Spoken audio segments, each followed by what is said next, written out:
Hey everybody, today we've got another presidential political shift. It's going to be 2016 to 2020, but this time we're going to take a look at the most populous county in each state. I'll also have a map at the end like usual, but first we're going to go through all 50 of these states. We already know the background about these two elections. Let's just get right into the numbers. I thought about making a slideshow or doing some different things for this, but it was going to end up taking way too long, be too much of a hassle. So we've got the classic spreadsheet. In the first column, we've got the counties or the county equivalents in each state. They're in alphabetical order by state. Then we have the 2016 Hillary Clinton vote, the 2016 Donald Trump vote, the 2020 Joe Biden vote, and the 2020 Donald Trump vote. Then we've got the Democratic shifts between the two elections, followed by the Republican shifts, and the last column, that's the net change between the two parties between the two elections. And then there's the usual shading. 10 or more points are the darkest colors, under 5-point shifts are the lightest colors, 3 levels of shading here. To make this simple, I took all this data from Wikipedia. Hopefully there's no mistakes. I try to double check everything, but it's possible something could slip through. But anyway, so let's get into it. The largest county in Alabama is Jefferson County. In 2016, Hillary Clinton won it with 51.6% of the vote. Donald Trump got 44.3%. In 2020, Joe Biden bumped it up to 55.8%. Donald Trump fell to 42.6%. That's a net gain of 4.2% for the Democrats, a net loss of 1.7% for the Republicans, and a total net change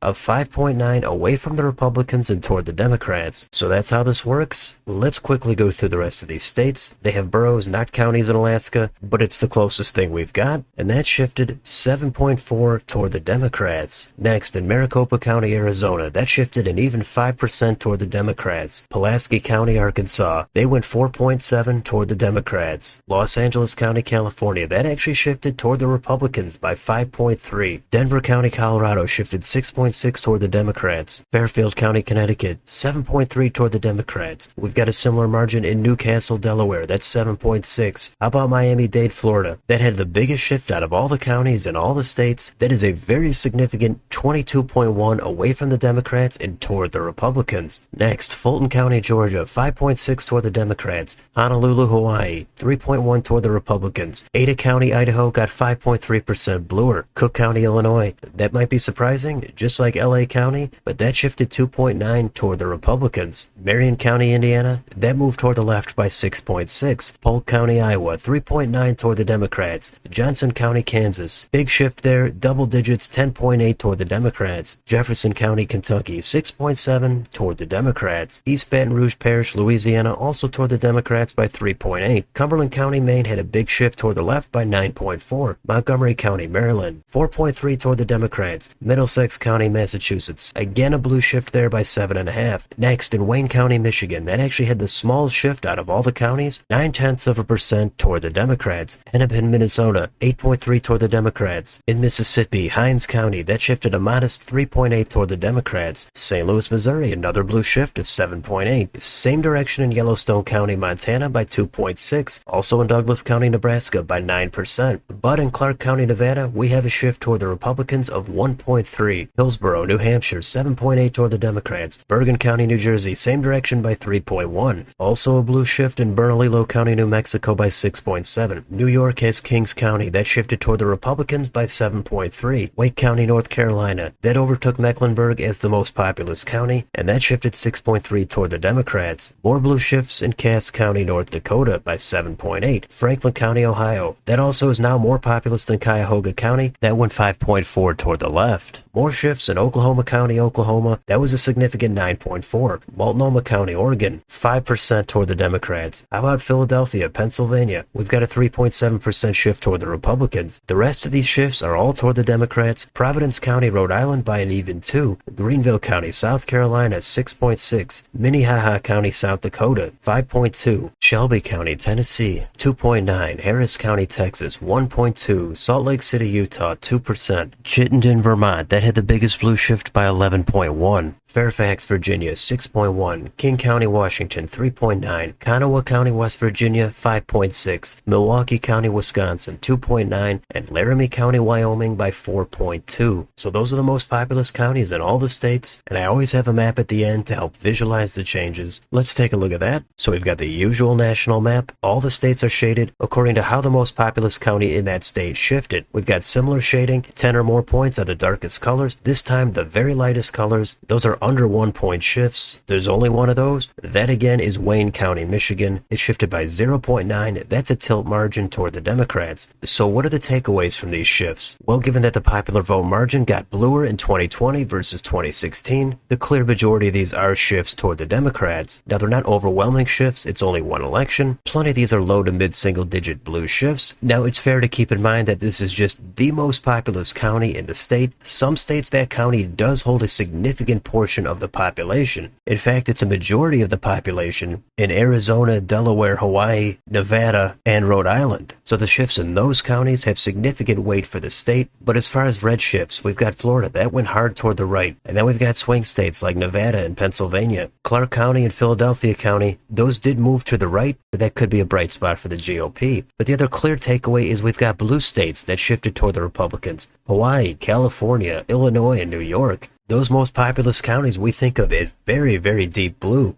However, they did manage to shift a little bit toward the Republicans. It's not at all going to be enough to help them be competitive in the state, but it's an interesting shift nonetheless. But a lot of the blue counties with a lot of population, they did get bluer, and most of these counties were won by Biden. In fact, I think only one of these counties flipped from red to blue between these two elections. That was Johnson County, Kansas. Trump won that in 16, lost it in 20. I think that is the only flip. I'm sure there's other conclusions you can draw. There's a lot of different ways you could do this. I thought it'd be interesting to take the most populous county in each state, see which way they went over 4 years, and this is what we've got. So let me know in the comments, what do you think about any of the shifts in any of the counties in any of these states? Any trends, any outliers you see? Let me know down below. On your way out, don't forget to like, share, and subscribe. Join if you'd like to support the channel. Thanks for watching, and I'll see you on the next video.